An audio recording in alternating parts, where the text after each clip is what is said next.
bigiye kuvuga vuba abiteguye Yesu bamusanganire ku bicu Yesu uzaba urihe nshuti yanjye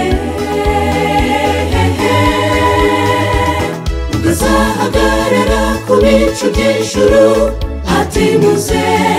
abona acunguye witeguye ute uwo munsi ukomeye uri hafi kuza mahirwe yo kuzicarana nawe ku ntebe y'ubwami n'igikomangoma ubwo uzaba uhagaze ku bicu nanjye nzibona uwo wacunguye turirimba indirimbo yo kunesha hamwe n'abacunguwe bose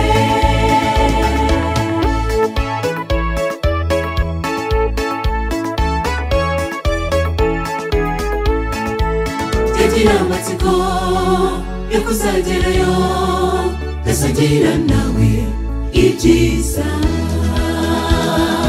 umunsi nyirizina nugera zahoberana na Yesu zishima ningerayo aho heza mu ijuru kuko nzabana y'imiruho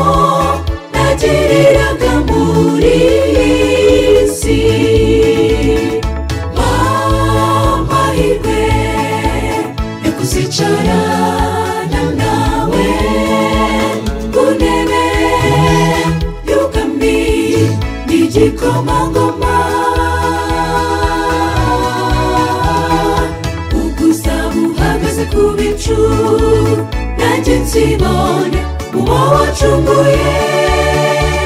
turirimba indirimbo yo kunesha hamwe n'abacunguwe bose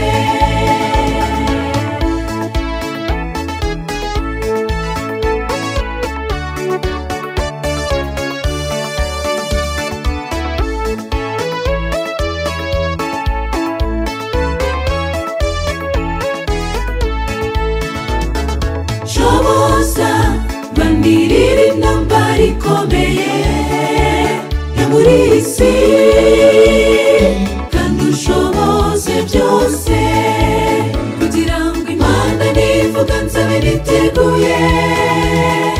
imbaraga za buno oya ntidashoboka ariko muri wowe turashoboye dushoboze kunesha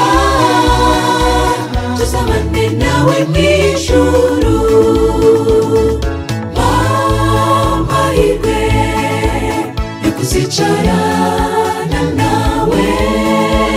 ku ntebe y'ubwami n'igikomangoma ubwo uzaba uhagaze ku bicu nanjye nzibona uwo wacunguye turirimba indirimbo yo kunesha hamwe n'abacunguwe bose mahirwe yo kuzicarana nawe ku ntebe y'ubwami n'igikomangoma ubwo uzaba uhagaze ku bicu nanjye nzibona uwo wacunguye